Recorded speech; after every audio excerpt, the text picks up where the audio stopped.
Aujourd'hui, on va vous faire aimer les cimetières. On va essayer en tout cas.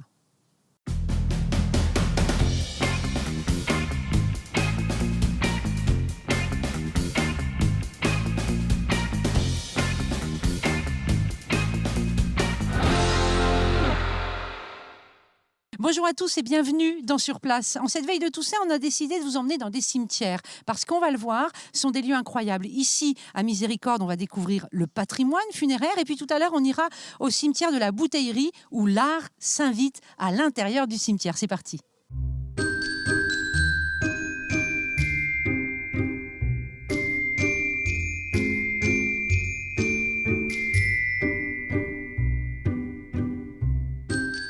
Bonjour Christine Gros. Bonjour. C'est gentil de nous accueillir ici au cimetière Miséricorde. Vous êtes guide conférencière pour le voyage à Nantes. Vous le connaissez par cœur, ce cimetière. Je pense, oui, mais j'en apprends toujours, heureusement, c'est ça qui est intéressant. Mais vous êtes habitué à faire des visites, de groupes notamment, et puis fut un temps, il y avait même des visites individuelles comme ça. Bon, pour l'instant, il n'y en a plus trop, mais ça reviendra. On est où, là, dans le cimetière Miséricorde? C'est un endroit particulier? Alors là, moi, je débute toujours ma visite, en fait, pour parler du décor que l'on peut trouver sur les tombes au 19e siècle. Parce qu'au 19e siècle, il y a tout un répertoire assez fantastique et symbolique. Par exemple, sur cette tombe, on a du lierre, qui représente la permanence végétale. Hein. Chaque jardinier sait que le lierre, c'est difficile à enlever. Persistant. Et puis, on a aussi ces urnes funéraires ou urnes cinéraires dans lesquelles on mettait les cendres. Donc là, on fait une allusion à la tradition païenne avec le thème de la flamme, l'éternité, là encore, le feu purificateur. Et puis, on a aussi la couronne. Alors, les couronnes, on en met sur les tombes, mais on ne sait pas que ça nous vient des Égyptiens. Ce sont les Égyptiens qui, les premiers, mettaient sur la tête de leurs défunts des couronnes qui avaient la taille d'une tête, cette fois. Et nous, on décline le thème de la couronne mortuaire, évidemment, avec des fleurs, des chrysanthèmes ou autres. Donc, on a plusieurs symboles intéressants sur cette tombe. Et juste à côté, on a également une croix, une colonne tronquée. Vous voyez, la colonne tronquée entre les deux croix, c'est le symbole d'une vie interrompue brutalement. C'est pas une mort par maladie, c'est un accident, par exemple. Voilà. Et on en voit beaucoup dans le vieux cimetière. Donc, faut pas qu'on pense que c'est juste une. Non, c'est pas la colonne qui est abîmée. Ouais, voilà, non. ça a été fait exprès pour montrer la violence de la mort, quoi, qui est arrivée par surprise. Donc, on est ici avec vous et on le voit là dès le début de la visite pour rappeler qu'un cimetière, c'est aussi un lieu de patrimoine, d'histoire. C'est un lieu où on peut venir déambuler, quoi. Exactement. Et se cultiver. Voilà, moi, dans ce cimetière, je fais revivre les gens de notre histoire nantaise et aussi je parle de la poésie, de la décoration, de tout ce vocabulaire ornemental typique du 19e, puisque c'est à partir du début 19e qu'on va avoir ce genre de cimetière avec des tombes.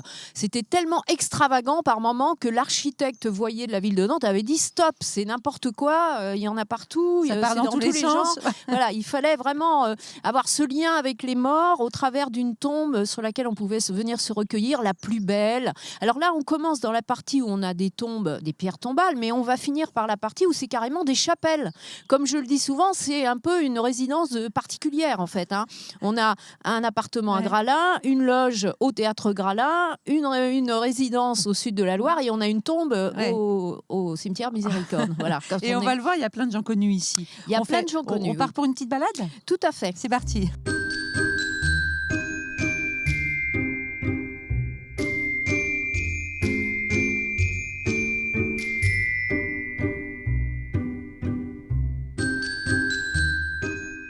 Christine, c'est surprenant cette partie du cimetière. On a des tombes qui tombent en ruine, un petit peu quand même, qui sont plus du tout entretenues. Et puis derrière nous, on a comme ce monument, on va en parler, de la famille Dobré qui bouge pas, qui va pas bouger d'ailleurs. En fait, on est vraiment dans la partie la plus ancienne du cimetière, qui est d'ailleurs un cimetière protestant. Et on a des tombes nouvelles qui arrivent, puisque les concessions perpétuelles sont réutilisées par des descendants. Et on a des tombes qui tombent dans l'oubli, puisqu'il n'y a pas de descendants qui se manifestent et on ne peut pas intervenir sur ces tombes.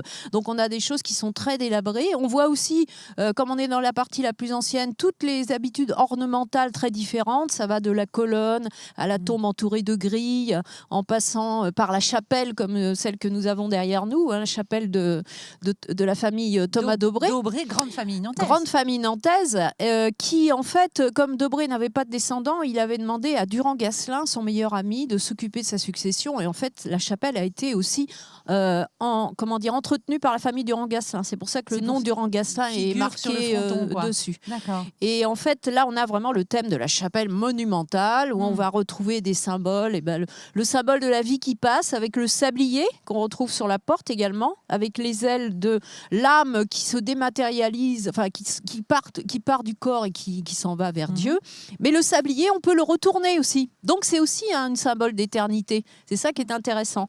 On a aussi le symbole du serpent autour du sablier là-haut. Ouais. Le serpent, symbole de connaissance, symbole de prudence. C'est pas que des mauvais symboles, le serpent. Et c'est vrai que Thomas Dobré, grand homme nantais, descendant d'une illustre famille, qui nous a laissé le musée Thomas Dobré.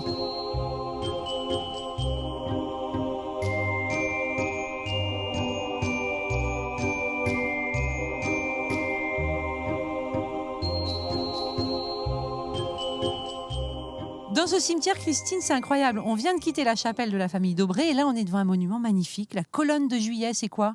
La colonne de Juillet, là, c'est un événement politique et historique. En fait, Charles X, au début du 19e, va promulguer des ordonnances qui vont limiter les droits de la presse et transformer les droits de vote. Et en fait, la population se révolte, à Paris et à Nantes, bien sûr.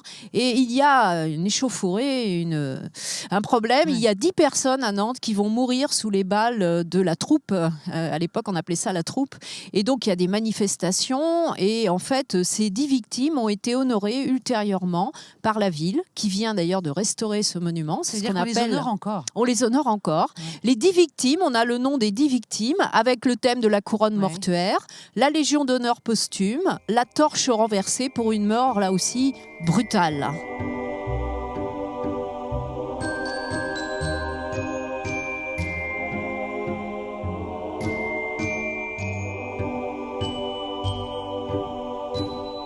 Christine, on a vu un tout petit bout là, du cimetière, on rappelle, il y a 9 hectares, plus de 16 000 tombes à voir. On peut venir ici promener pour justement tout découvrir tranquillement. Tout à fait. La particularité de ce cimetière, c'est que l'allée dans laquelle nous sommes est en quelque sorte une rue.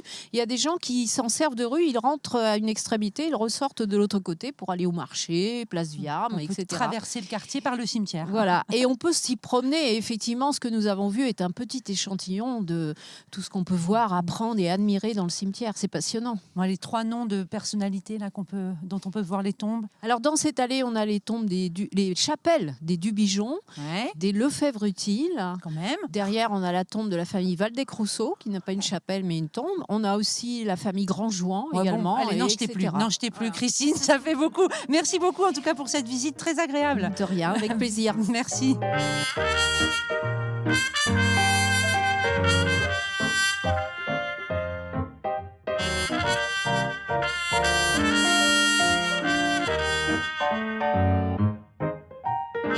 Bonjour Gaëlle Le Guillou. Bonjour. C'est gentil de nous accueillir dans ce cimetière de la Bouteillerie à Nantes. Vous êtes artiste plasticienne et vous avez créé l'association Big Bang Mémorial. Vous êtes là pour mettre le bazar dans les cimetières, Gaëlle ? Alors pas le bazar, quand même pas, non.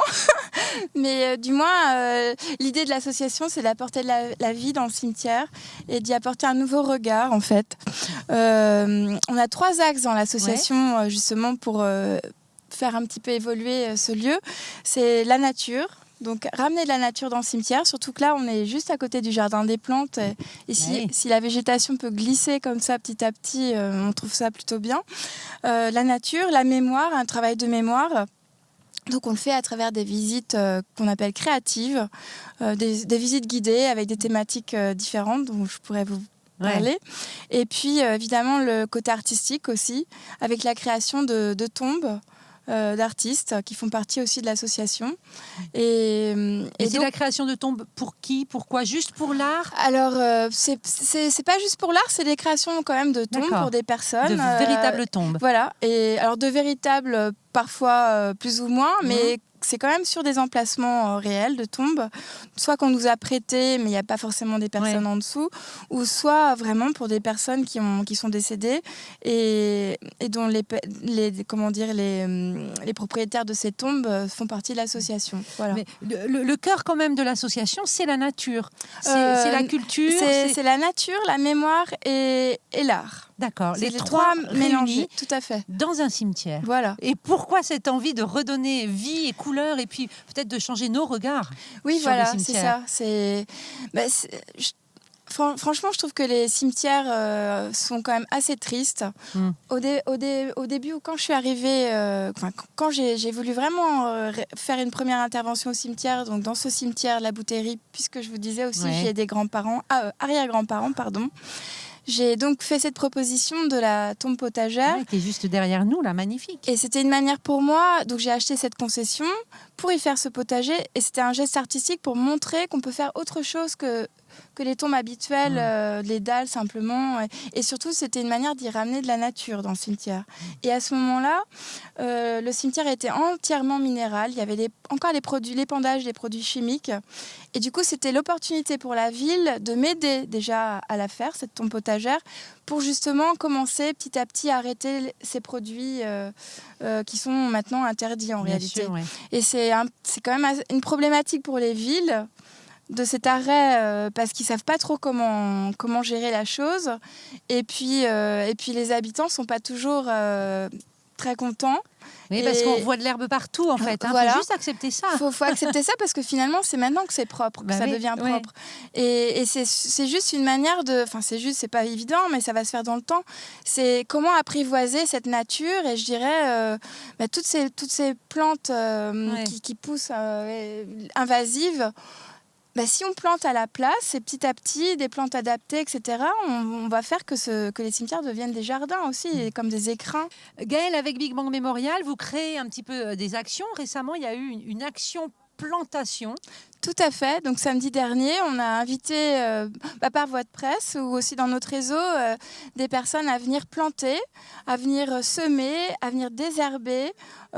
Et donc on a fait ça aussi avec la ville de Nantes qui nous avait offert 200 plantes en fait, de différentes sélections. Mais donc des plantes qui peuvent être intéressantes entre les tombes, des plantes un peu plus hautes là où il y a un petit peu plus de place. Enfin, on était une quinzaine environ. Il faisait beau toute la journée. On a essayé d'embellir ce carré Z. Vous créez une nouvelle expression. On connaissait cultiver son jardin. Avec vous, on cultive son cimetière. C'est un petit peu ça l'idée de Big Bang Mémorial. Oui. Merci Gaëlle.